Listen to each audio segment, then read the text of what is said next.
Hey guys, just before we get into it, we would like to acknowledge our podcast partners in Beyond Blue. If you're feeling low, anxious, or need to talk to someone, please contact the people at Beyond Blue. Their phone number is 1300 224 636.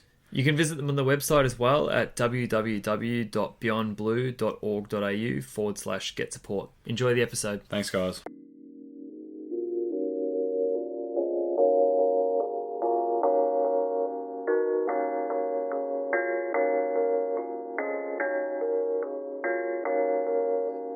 Hello and welcome to the Lystics AFL podcast. I'm your host, John Van Norden, and here with me as always is my good man, the big man, Sean Lewis. Shawnee. Sean, how you doing this week, mate?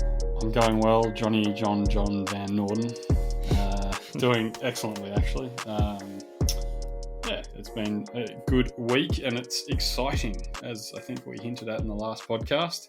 This is our favourite time of year. It's our Christmas before Christmas. So I've been excitedly following all the action and occasionally tuning into the advertisement that is trade radio. But in general, just kind of following a few of the live feeds on various different websites that are tracking the trades. So how about you, mate? What's news? How are you going? Yeah, I'm pretty much the same, mate. This is the first podcast we've done since seeing each other for the first time in about 4 months, which was really good. So I got to catch up with Sean for dinner the other night, which was a treat.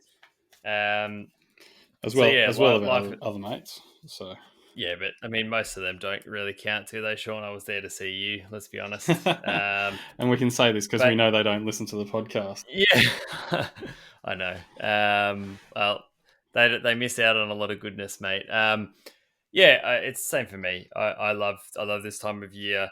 The commentary around it has probably not been quite where we wanted it to be, and I think that a lot of listeners of Trade Radio in previous years are sort of feeling the same thing, which, if anything, has really prompted us to do this episode. We normally don't do an episode that's newsy. Most of our episodes are focused on reviewing, and this will still have that reviewing element to it, but we're trying to bring probably what we call some sense to the period. And it's going to be hard for when we talk about Collingwood for me and for Melbourne for you to get that bit right. But just trying to take a eyes wide open approach to valuing players, assessing trades, and seeing what's going to happen between now and the end of the period. Yeah. Have I summarised that all right, Johnny? Yeah, you have. We definitely just want to, bring a little bit of analysis and fit and logic back into this. Various assortments of comments on our Twitter feeds have prompted this episode, so we hope people appreciate it. Again, with a lot of this stuff, it's perception and opinion, but as we always do, we talk through our logic and how we kind of value things and where we see things lie. I think what's been really interesting actually has been the conversation, rightly or wrongly, around something you and I very much agree with is there ever a player that's worth 2 first rounders? And I've noticed that there's been a lot more conversation, often to suppress the value of a player not from the particular commentator's club. But it's an interesting, it's interesting to see that start to come into the conversation because you and I firmly believe that there are very few players that would ever be truly worth 2 first round picks. And in a lot of cases, and this is just purely talking away from what the market dictates. But we don't think you're better off taking 2 shots at a top round pick than going and getting a 25-year-old or even. I mean, Dangerfield probably one of the exceptions.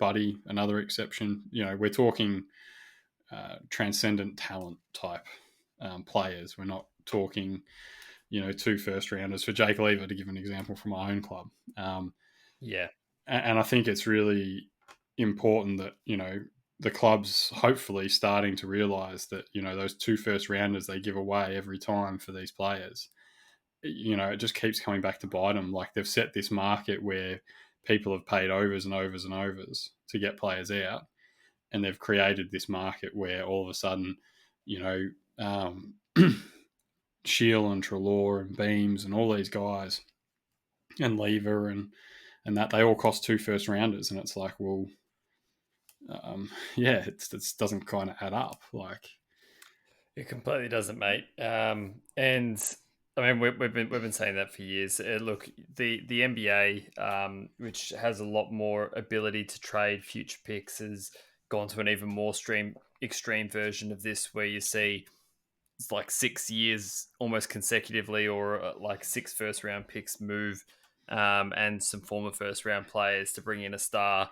Um, that's a slightly different thing to AFL though, where the list sizes and the on fields or on court sizes are much smaller. well, there's a And difference I think because one player is 20% of your team, so you can. that's what I mean, is that the investment in stars over there makes a lot more sense than it does here. And I mean, we generally see that when we watch the AFL Grand Final. There's not all of the stars shine, and you need them Unless you like unless you're Dustin Martin.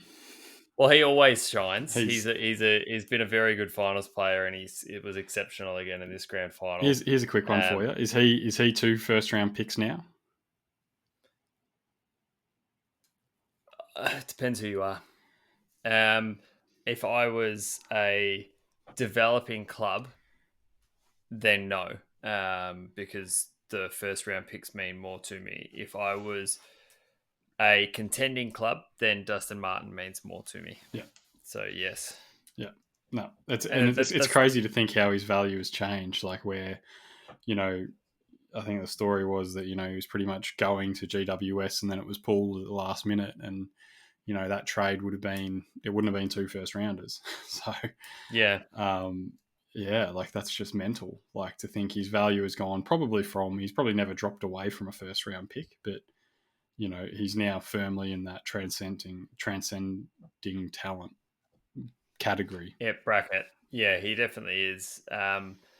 I mean, we're gonna start this episode by going through the trades that have happened so far, and then we're gonna move into the trades that are yet to happen. So with the has happens, we'll be reviewing the trades as they are, just sort of seeing whether we feel like it was a balance of value, or if the value skewed more to one party than the other. And with the trades that are yet to happen, I guess it's just about what do we think is fair, and that's what we're trying to find is can we find a solution that we feel like is even, and where the clubs are, I guess, being reasonable in their demands. Yep. Um, Did you want to now, just quickly have a mental health minute? yeah, I mean, we're recording 2 episodes tonight, so sometimes we record one and one and not the other. But I'm happy to have one right now. My mental health is pretty good at the moment. If anything, I probably feel a little bit like maybe I should be focusing more when I'm at work, and it's not because I'm not focusing. I guess that I don't have as much on my plate as I did maybe a month ago when I was feeling a little bit overwhelmed. So it's that constant anxiety between wanting to have too much, so that it's overbearing, and not wanting to have too much so that you can actually relax and do things. So I'm actually at a pretty healthy balance right now, though, and I'm feeling pretty good. How about you, mate? Yeah, a lot the same. I've got through a real busy period. I've got a sneaky bit of a lull for probably maybe until next week, um, and then everything just kicks back up again. So it's a bit of a calm before the storm as we head into Christmas, and yeah, mental health wise, going really well. Recovery's going well with the leg, and everything's going well with the family. I think probably just for the listeners and uh, those people who work in construction, or or even if you're in an office or have anything to do, it's probably just something that we've been talking about a lot at work is the run into Christmas. So we're in kind of the final 6 weeks as we head into Christmas, and obviously this year's been really tough, mental health wise, and everything. And obviously, as we're coming out of lockdown, and on top of it, we're also opening back up.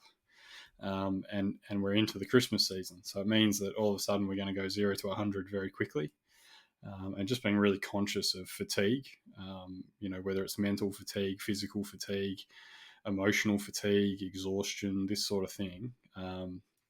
Something I want everyone to kind of stop and take a bit of an assessment and make sure we're looking after ourselves, because in the excitement of coming out of lockdown and getting to see our families, potentially we can overexert ourselves. And certainly in the construction industry, this is typically the time of the year, the last 6 weeks, where we see an uptick in safety incidents on sites. And usually it's because people, you've got 10 things on after work. You've got you've got to take the kids here, the kids there. You've got to get presents. You've got to get to here, there, and everywhere. And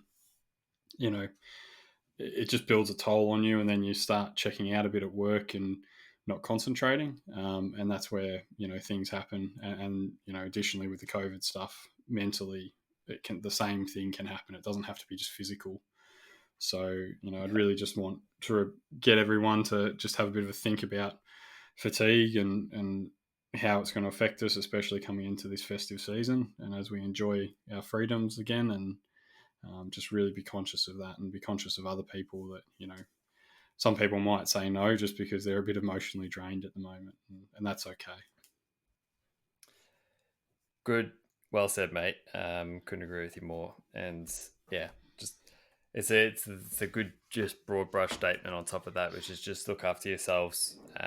Make sure that, as Sean said, you're taking time to think, and taking time to also take it easy.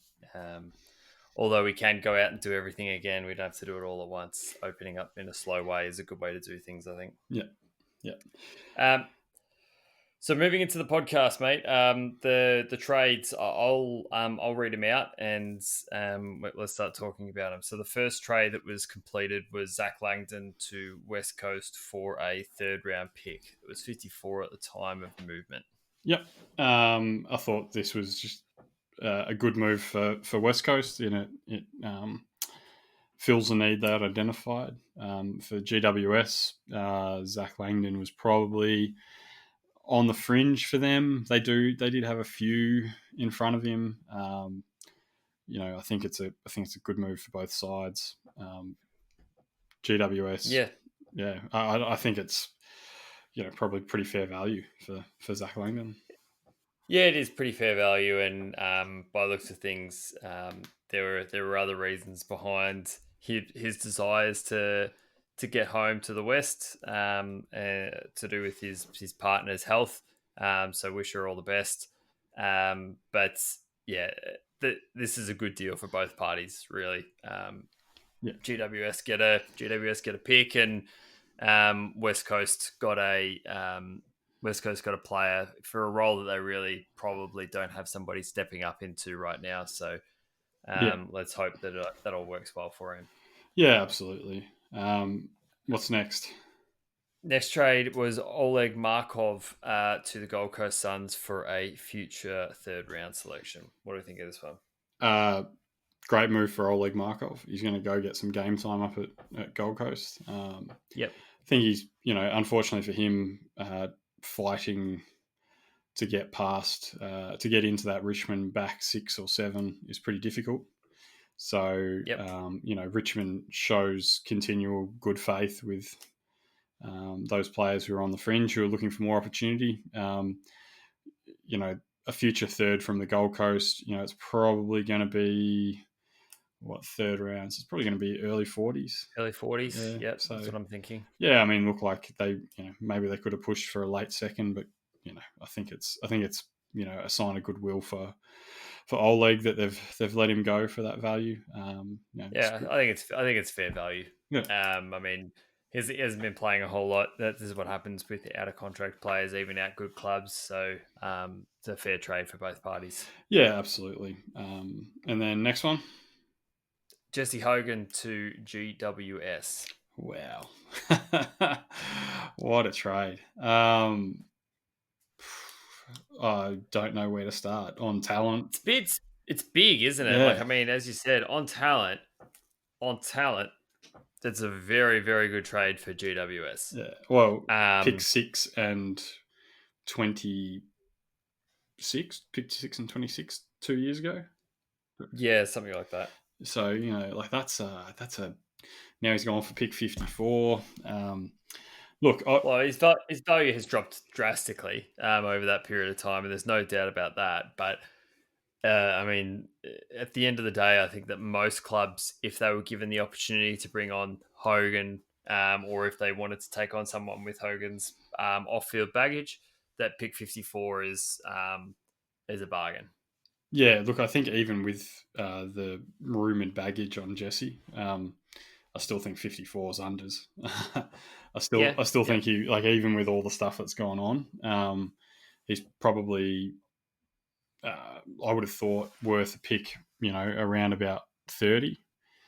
Um, yeah. For me, he's probably worth a second round pick. yeah, and then I guess obviously I think by the sounds of what's been reported, it's a bit of a cap dump. So maybe that's where the discount comes in. And really, I think it's probably actually a good chance to kind of talk about like cap dump versus kind of how we see that valuing in trades. So Yeah, because it's going to come up with a few players, but I guess essentially the way I look at it is when a club's trying to release some salary cap pressure, and you're trying to trade away people on, let's say for argument's sake, Jesse's on 600,000, and you want to relieve that from your cap, and you don't see him in your best 22, and he's had a few issues. He might have been a pick 30, and I generally see kind of that cap dump as being, if the player's worth say 400,000 for every kind of, once you're outside the kind of first 25 picks, for every kind of 100,000, I kind of look at it and go, it's probably an 8 to 10 pick slide. So if we say Jesse's on 600, he's worth 400. There's a 20 pick slide there. So pick around 50 is probably about right. yep. I guess that's kind of the way I view it. How about you? Yeah, I see. Probably pretty similar. Just that it depends on the. It always depends on the player, almost regardless of the salary. The individual player matters a lot. So moving somebody uh, off your books who's, as you said, not best 22 is very different to moving someone off your books for salary reasons who's clearly best 22. Yeah, Um, and that's where the price is just very different. So moving Hogan, um, everyone sort of wins in that scenario. Freeman will get the cap space that they need potentially to hold.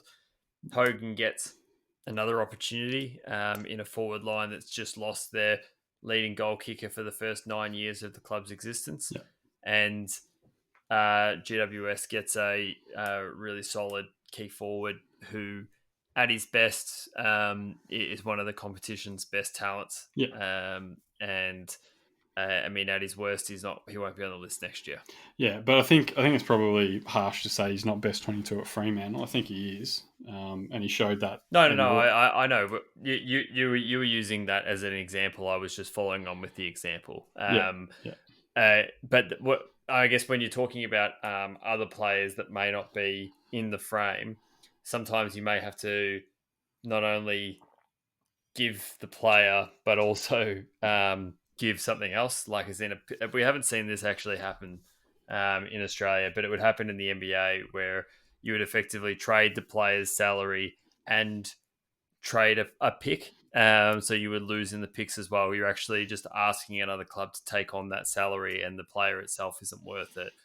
Um, and we haven't, as I said, we haven't seen many situations like that unfold in AFL yet. But I'm wondering when we're going to be able to see cap holds be traded, because effectively they are to an extent right now, yeah, just in a different form. yeah. I don't think they'll get to that point in the next 10 years. Yeah, it's a bit more advanced. Yeah, yeah. Next up, Next up was Kyle Hardigan. So Kyle Hardigan moved for a future fourth round selection. That was so that I think Adelaide and GWS didn't offset their compensation. Well, Adelaide didn't offset its compensation um, Crouch. for Rory. Yeah, yeah, for Crouch. No, because they Both. didn't lose Crouch via free. Yeah, they did for both. They didn't lose it for both. Yeah, Yeah, yeah. So look, it's fine. Future fourth for a player that's not in the Crows' plans. It's good. We'll have to analyse it a bit more in detail when we get to Hawthorn post trade period.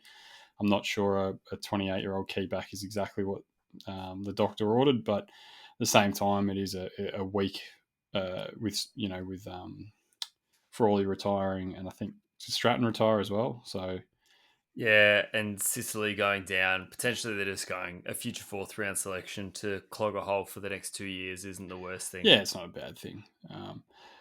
Do we actually finish the value of Jesse Hogan? Sorry, now I'm just thinking back to it. I know we talked about it, but We didn't. I mean, I think that the Giants got the better of this trade. yeah, By I think by some accounts, I'll have to go and read this as well.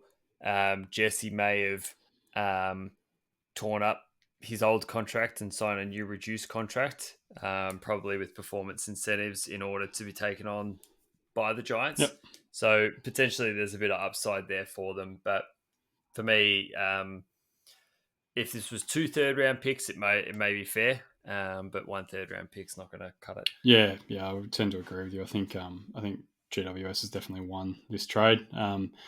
Hopefully for Fremantle, if there was cap pressures, that's relieved and they can make the re-signings they need to. Because I think there was Mundy and Schultz and a few others who were waiting on new deals. So Yeah, hopefully that can close up all that, which is great for them. But I certainly think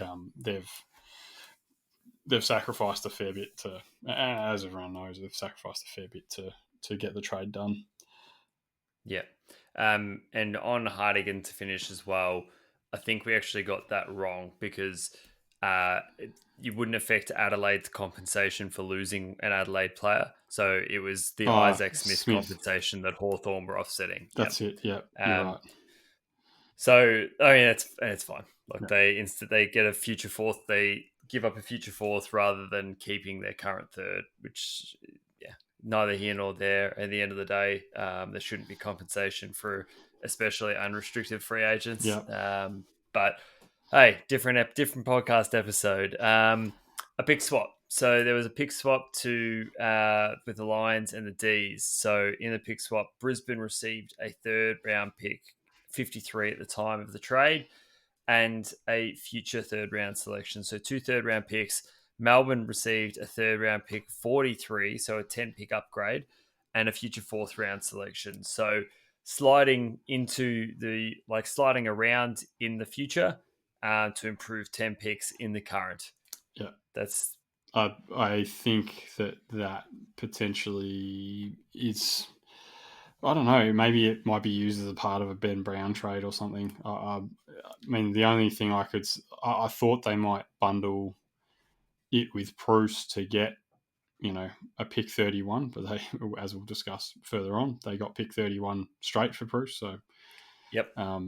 yeah, I'm just not sure. I mean, I mean, at the end of the day, the difference between the Demons' future third and the Lions' future fourth is probably, around 20 yeah. picks. So, but it's if the Demons finish where they want to, their 3rd round pick will be probably around that 50 mark anyway. So it's 53 and call it 50 for 43 and I'll probably pick out towards what 70 no 60, 60 70, yeah. yeah. So it's Yeah. not the So I not mean, look, it's not the worst trade. The Demons don't win this one. The Lions win it yeah. on points, but you pay a tax when you move up in the current year. So you pay a tax into the future, which is what's happened in this trade. Well, it's just plain net present value, isn't it?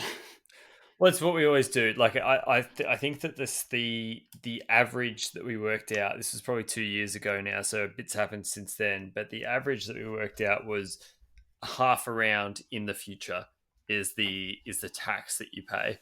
So if you sub off half a round in the future off Melbourne's pick, the one that they gave up, so that ends up being like a very late future third or an early future fourth, which makes about sense. That would balance it a bit more closely. Yeah, So moving on though, pick swaps aren't the most exciting thing. Peter Wright to Essendon. This is a captain.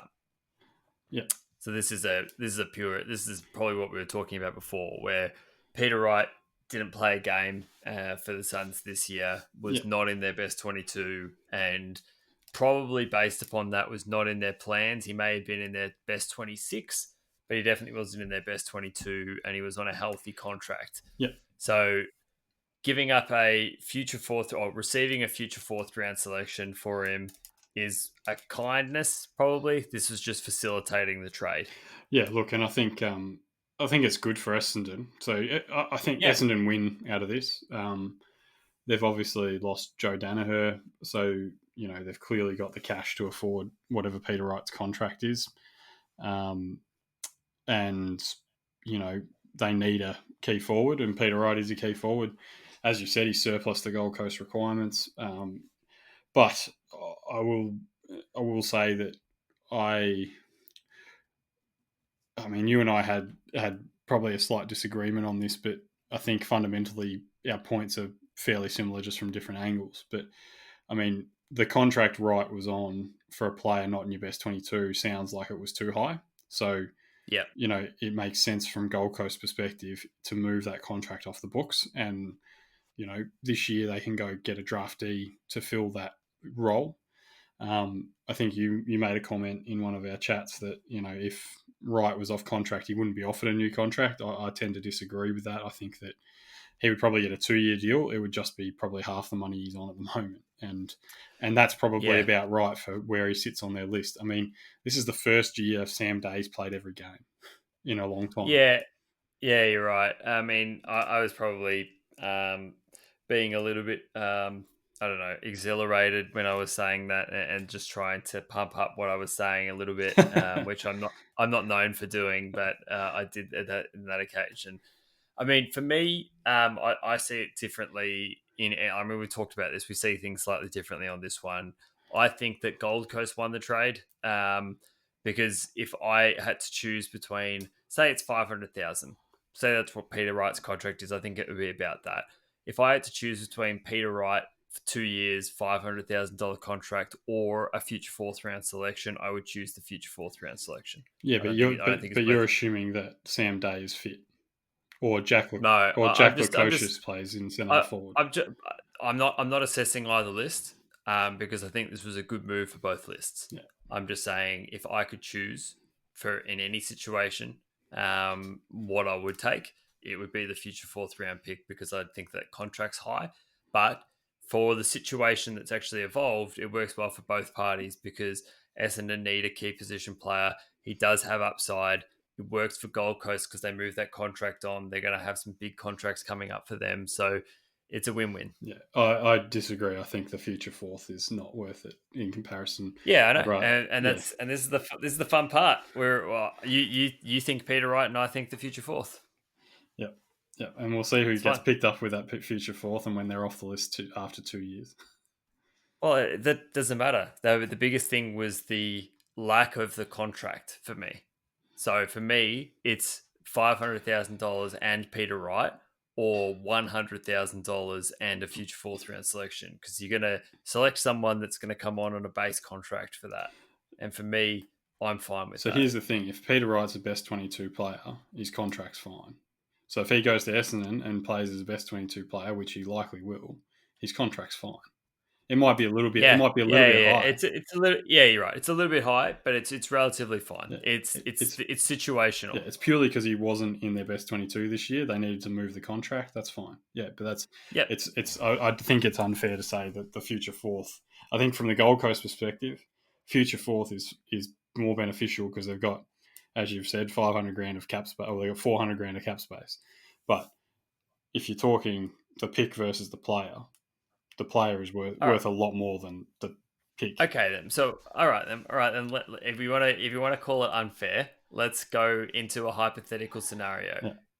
Would you rather at Melbourne, Peter Wright and $500,000 deal for the next 2 years, or a future fourth round pick Right now, right now?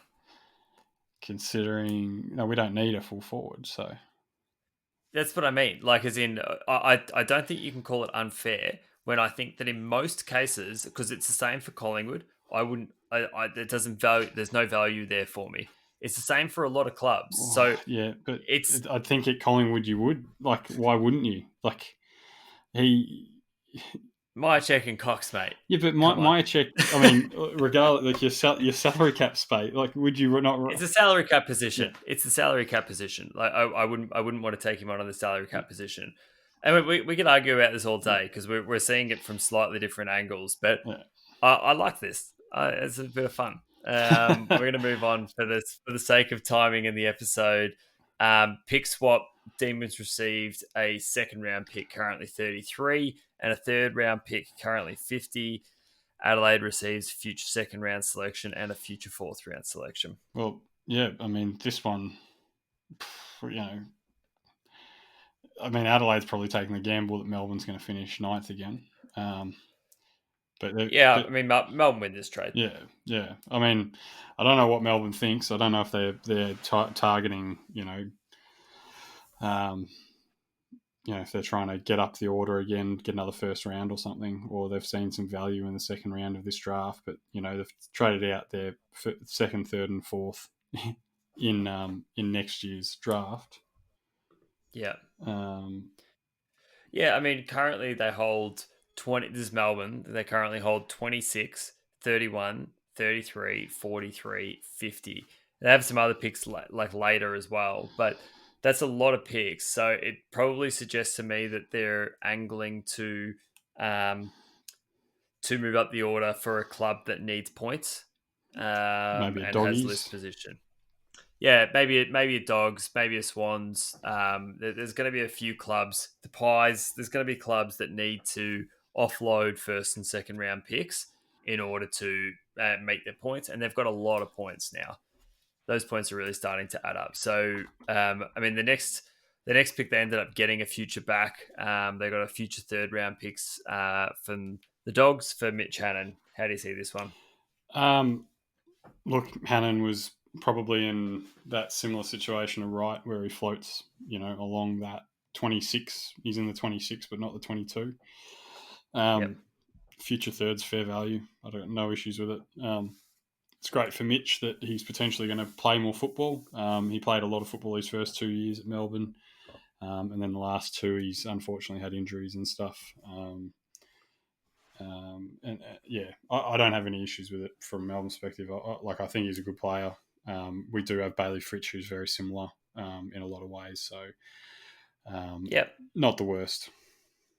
No, I think it's a fair trade. I mean, Dogs need people in that position, and he looks like a Western Bulldogs player the way that he plays. He's got a reasonable jump on him, and they like players like that. And I mean, for a future third round selection for Melbourne, it's a pretty good deal. Just on that last point that we were covering off with those D's picks.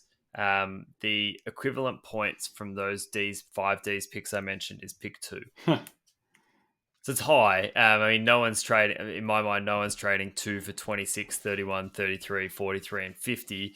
But we're starting to get into the right ballpark if you're talking 7 or 8, and a club that may get a bid and then need to dump back to get Yeah. points. So that's be interesting to watch that one. And the next one was another pick to the Demons, which we've already covered off, is that 31, and that was for Braden Bruce. What are your thoughts on that one? Yeah, look, I mean, I guess this is probably overs for the player, but the price is probably dictated by the position. Yep. I think that when it comes to rucks and ready to go rucks, they demand, I guess, higher value than probably their output. So he played 10 games in 2 years at Melbourne. He had 2 years to go on his contract. it was probably a decent contract. It would have been kind of a best 22 contract, I would have imagined. But so Melbourne will probably be happy to have the contract off the books, but at the same time, we have to go find another backup ruck. It was time to let him go anyway, let him go out on his own. But I guess, pick 31's a signal that, a mature, ready to go senior ruckman like Braden. That's what they cost. They cost probably a 1 round higher than what they're genuinely worth on talent. But he'll go a long way for them. They've had issues with their ruck.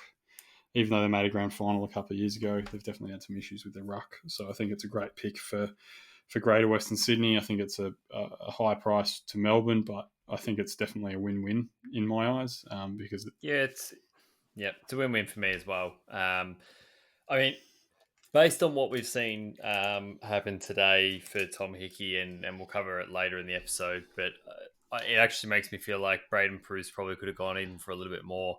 I think that for the player right now, it's fair, and I think that's what you always have to consider when you're looking at these trades: is what are they trading for? But your number one ruckman, which will be Braden Bruce next year for the Giants, yep, you only need one of them, and they need to be tall, and they need to probably be able to kick and mark, like the core things, and he can do them all. So, I think that it's just it's a good win-win.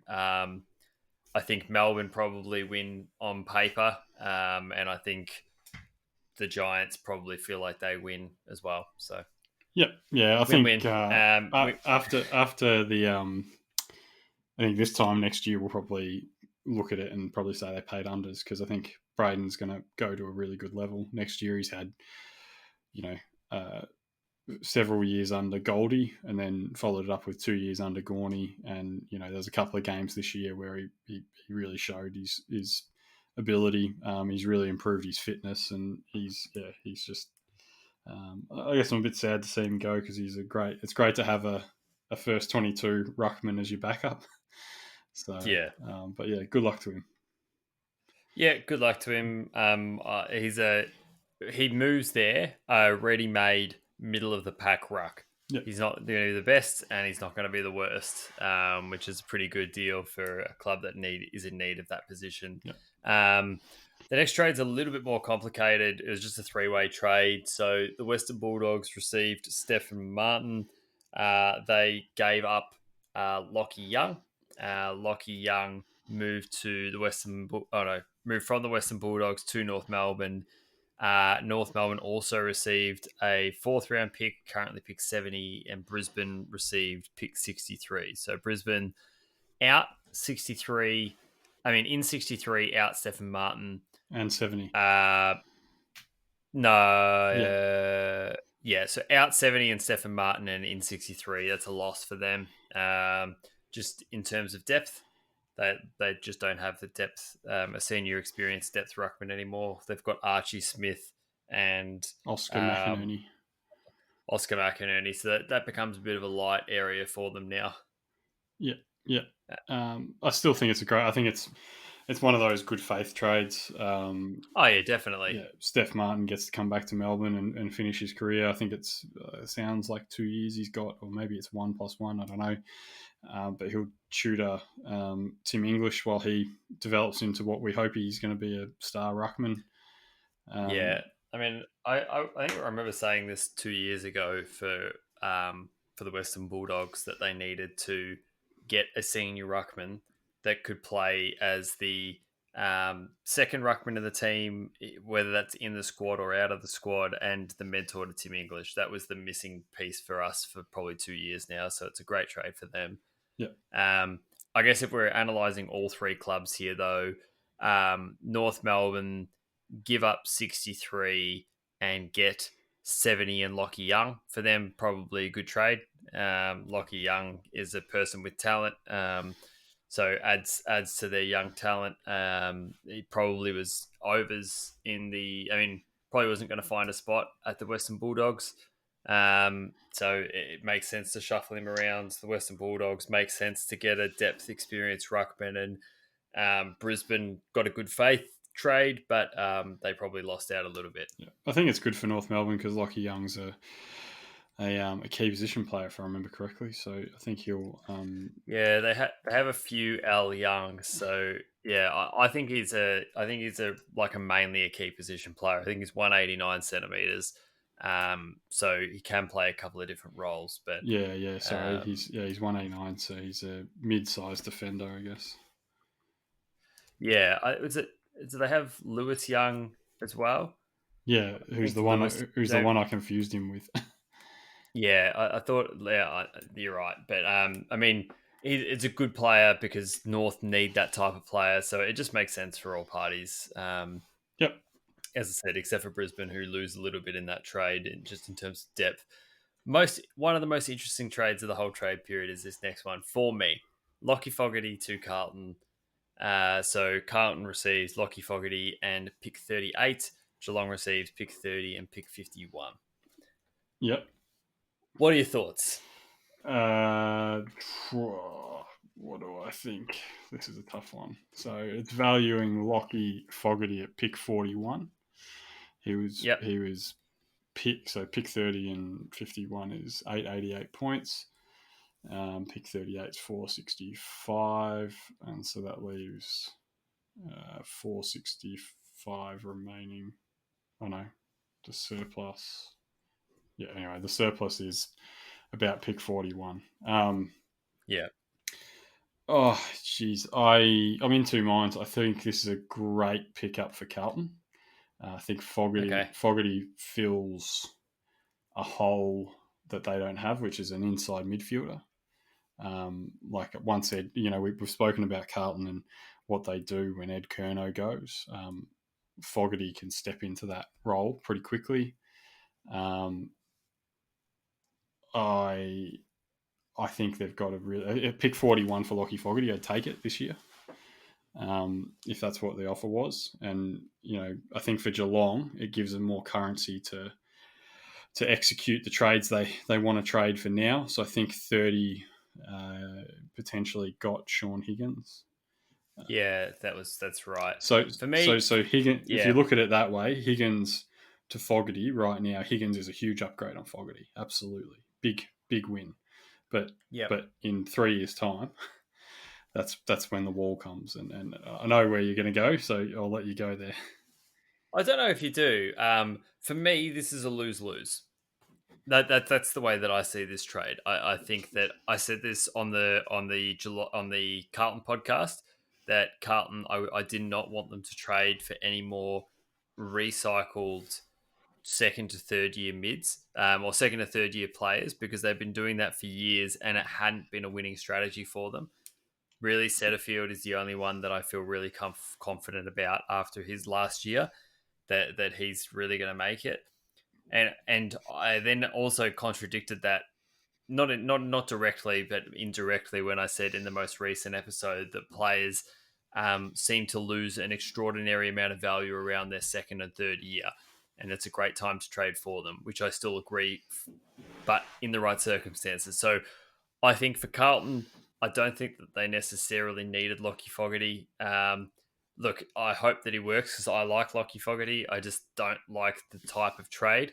Um, and for Geelong, they shouldn't be losing young, good, talented players that are going to be part of their future. I know that it helped them to get Higgins, but man, I feel like you could have got Higgins for 38 and something else. Yeah, and I Um, reckon. Yeah, Higgins could have gone for 38. yeah. And yeah, I mean, look, it's really tearing me apart. Again, I think Geelong's going to be really interesting when we talk about them, but I guess just hinting on it now. Uh, I guess you and I are probably in agreement where we are happy when clubs commit to a direction, and Geelong is certainly committing to a direction. Um, I guess hindsight will determine whether it's or a grand final will determine if it's successful, and hindsight will judge them poorly if they don't win a flag. So, Well, it's very much so. They're in a race against the clock, yeah, and the way that they've decided to deal with it is throw out all of the life rafts to save weight and potentially go faster. Yeah, That's the best analogy that I can come up with in my head.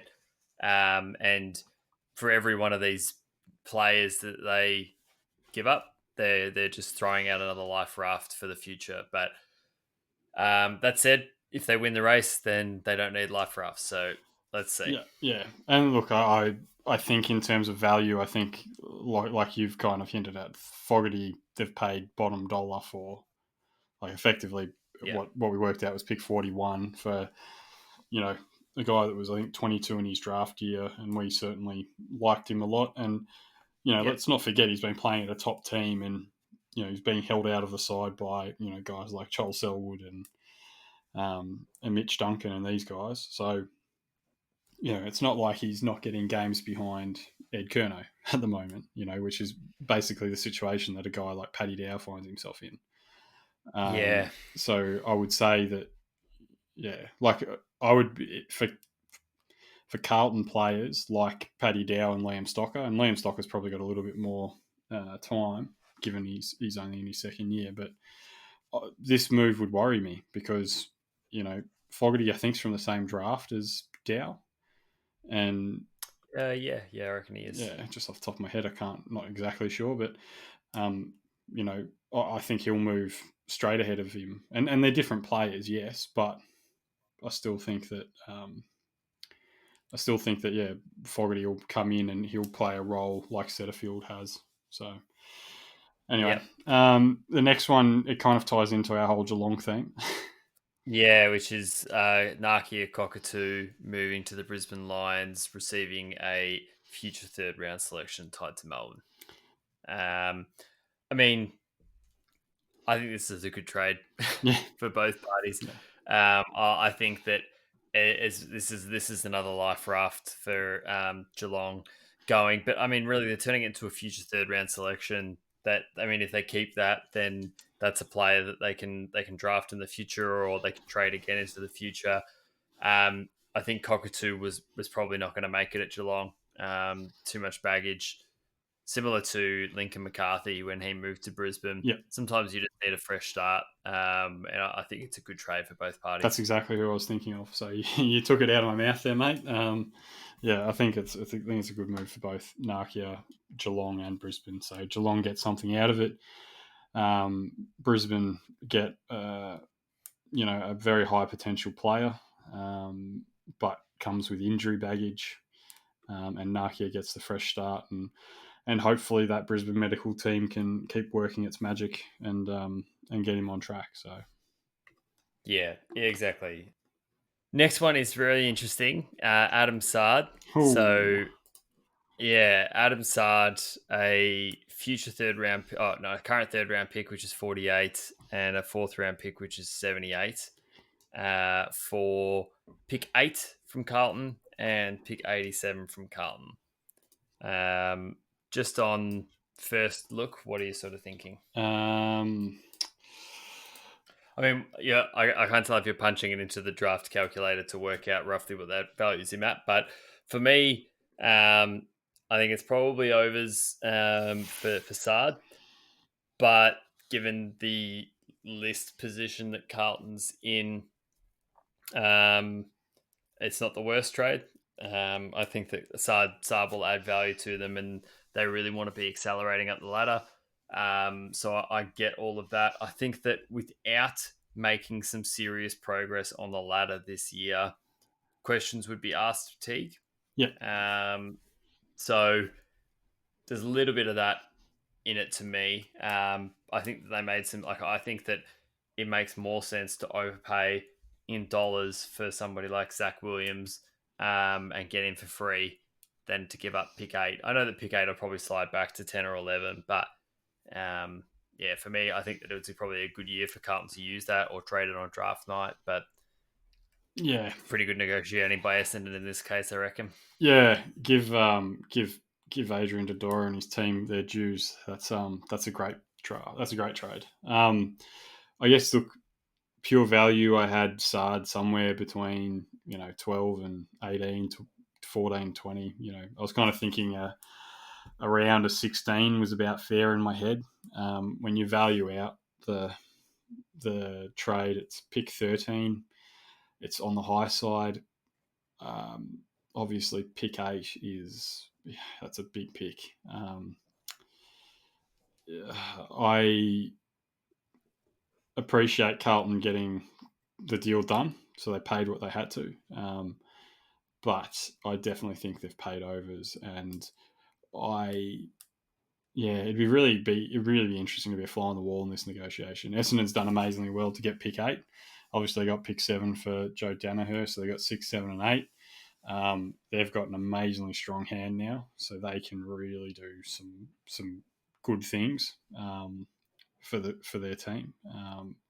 So yeah, I think Carlton will win only if Adam Sard finishes top 3 in their best and fairest for the next couple of years, and he helps propel them into the top end of the 8. And I guess they probably don't need to win a flag to make this even out, but they certainly need to be contesting for finals and potentially even top 4 to justify the big spend they've done on Sard, Martin last year, and Williams as well.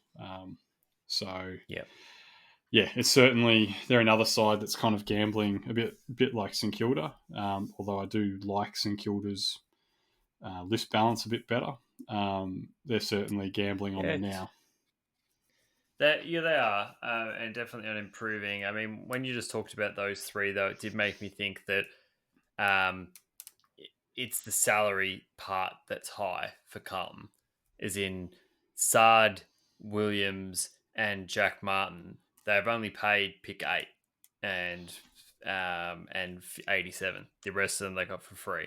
So True, there's yeah. it's the dollar component. So they've actually done reasonably well when you look at it from that perspective. So in this one instance, it's overs, but as a package, when you look at what they've done to bring more senior talent into the list, they've done well. It's just going to be what the dollar situation is like in the middle to the back of Zach Williams' contract. Same with Martin. Just what dollars are going to be like, and whether it's going to be Well, isn't hindering them. I don't think Martin's got a big back end from what they said. It's It's probably a big front it's end. probably more Yeah. Sard and Williams that'll have the impact. I guess the thing, and I like that clubs have the flexibility to move salaries around, but I've got a feeling in the NBA you can only front end and back end like 10%. There's like a cap. Yeah, it's you can move it. I think it's 4.5% per year. Yeah, Per season that they're signed on. So you can only forward, back, end it in that direction one way. So by the end, with compounding, maybe it ends up being a total of 20% the difference versus the final year for the first yeah, year. But typically it's not drastic. Whereas you're right, in AFL, it seems much more like 1 year you can be paid $1.5 million and the next year you can be paid $200,000. yeah, and that to me like that's where clubs get themselves into trouble. I mean, famously, Chris Pelchin talked about getting to St Kilda in 2012 and just being astounded that a side that had finished quite low on the table, I think it was 2012, Yep. was pretty much over the salary cap for 2013. Yep. And obviously we're seeing what's happened with Collingwood, and we're assuming that it's due to back ending of contracts by what's being said. Yep. And not saying that Carlton's done this. It looks like they're front ending because they've got the gap, but there's only so long you can. There's only so long you can keep rolling that money forward, because eventually you hit Yeah. 100 and then you're going to have to start going the opposite way and back ending. So I think clubs really, and they're not like multiple clubs have done it over time. And I really think that, clubs need to be really careful with like front ending and back ending, because it's, Yep, I yeah, agree. I feel like that's the major risk that I see there with Carlton as a general. For this trade, they paid slightly overs, but I think we understand the reason why. Next trade was one that I know that you're a fan of. Aaliyah to Port Adelaide. Port Adelaide receives Aaliyah, and Sydney receive a future second round pick. Yep, I think it's great. Discuss. I think it's great for a couple of reasons. Port Adelaide obviously lost Justin Westhoff and Jack Watts this year, both tall utility type players. Alia is, pretty much a very similar style of player, being a tall utility. He can fill multiple holes. He can play down back. He can go to the ruck if he has to. I preferred not to, obviously. And he can play up forward as well. And he's probably got the athleticism to play on the wings. Where Port Adelaide probably need him most, it's a bit of, I think what they're saying is they're probably going to play him as a defender. And that's fine. But then it just makes me question why you traded Dougal Howard away last year. Yeah. But I think in terms of fit, I think Aliria fits the way Port Adelaide play. A future second round selection, so it's probably going to be a pick in the 30s, we're guessing. Yep. Uh, That's a guess. Yeah. I think Sydney's accepted probably. Well, it just depends on where he sits, I guess. It's hard to say. I mean, my view on Alia is that it's probably slightly unders.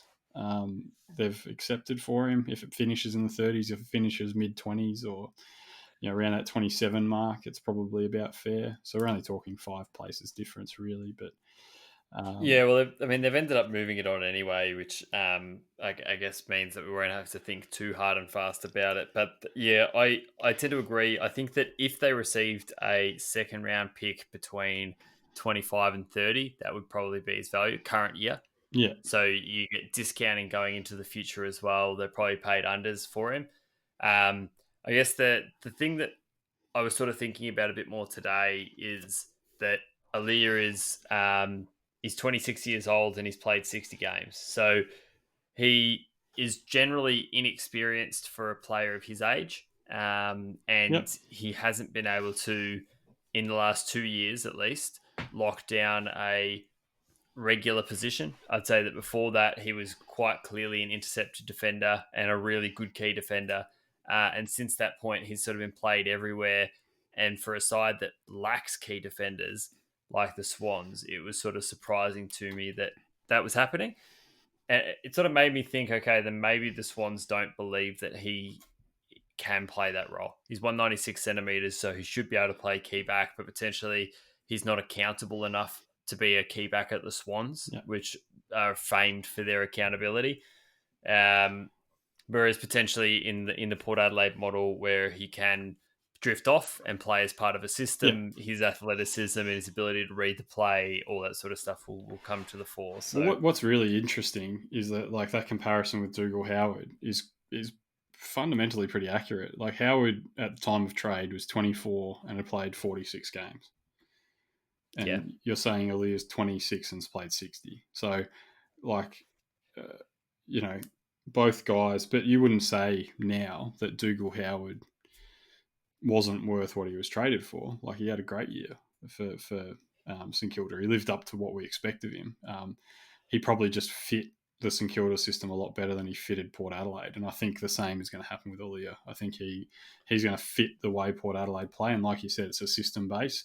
They've got Tom Jonas, they've got Darcy Byrne-Jones, they've got Trent McKenzie. They've got these players who play set roles and can play lockdown. Cleary, yeah. Cleary as well. Yep, there's another one. And realistically, that third intercept, which is what Westhoff used to come in and do, was just drift in front of the big men. And Alia can definitely play that role. So I think it's a good. I think it's good. yeah, I think it's a good trade. I think that Port Adelaide should be going more for the now, and Sydney should be playing more for the future, and potentially this is what gets Big Willie Gould a game. So I'm happy to clear out as many defenders at the Swans as we possibly can. well, we Um, shouldn't probably tell our Swans fans about how you're demanding they trade Dane Rampy and everyone else. Everyone, no, clear them all out. That's why I was saying delist Robbie Fox. yeah, I just wanted to clear out the back line and put my big man in at full back. Two trades to go in the trades that have been completed to date. Sean Higgins to Geelong for pick 30. This is a win-win for me. yeah, I think pick 30 is great return for somebody that is of the advanced age for AFL football that Sean Higgins is. I think he might be 34 at the moment, maybe 33. But for what Geelong are doing, it makes complete sense. It makes way more value to them to have a player right now that can be a part of their best midfield group, their starting midfield group, and play 22 games next year and hopefully drive them towards finals than it does to have a development pick in the 30s. So Yeah, good trade, could. both sides. Yeah, uh, I probably see it as a win for North Melbourne. I mean, Yeah, yeah, there's not many players at 33 that you see go for a pick at 30. I mean, you think like what did Jordan Lewis go for? Like a yeah, fourth late round, picks. I mean, what did Gary Ablett go for? I'll look up that. 19. I think he went for a very high second round. So that's like a once in a generation player. Yeah, It went for a 20. Yeah, you're right. I mean, that 38 that we talked about before, that 38 that the Cats had, you feel like could have got it done. yeah. But North's done really hey, well. yep, congratulations North on that one. I agree. It's a win-win in terms of the situation, but if you had to choose between the two right now, I'd pick 30. Yeah. And final trade that has been completed to date is Tom Hickey to Sydney. Sydney received Tom Hickey, pick 34 and pick 60. West Coast received pick 58, pick 62, a future second round selection, which is that Port Adelaide selection we talked So about what are we before. saying? That'll be And about 32. yeah, 32 sounds good. And a future third round selection from the Swans, say that's 40. Yeah. So that values Hickey at about 31. Pick 31. Yeah. Which is exactly what we saw Bruce move for. And if I was Sydney, I would much prefer Bruce. Yeah. Yeah. I think Um, West Coast has done well. West Coast have done well. And this is the value of having ruck depth. So West Coast and Melbourne were both clubs with ruck depth and could afford to lose a ruckman. So you can extract extra when a club needs a ruckman, like it's in this scenario. I guess the additional value that the Sydney Swans get in this trade versus a straight 31, which was Bruce, is that they gain draft value this year, which is a big one for them because they need points. Yeah. They've got They need points to Campbell and match played. Goulden. Yep. So that second round pick is going to be much more useful to them than a future second round pick. So I understand why they've done that. Probably paid a little bit overs, but they got it done, and everyone is happy. Yeah. Yeah. Look, I think it's like you said, high price, but Sydney definitely needs a ruck.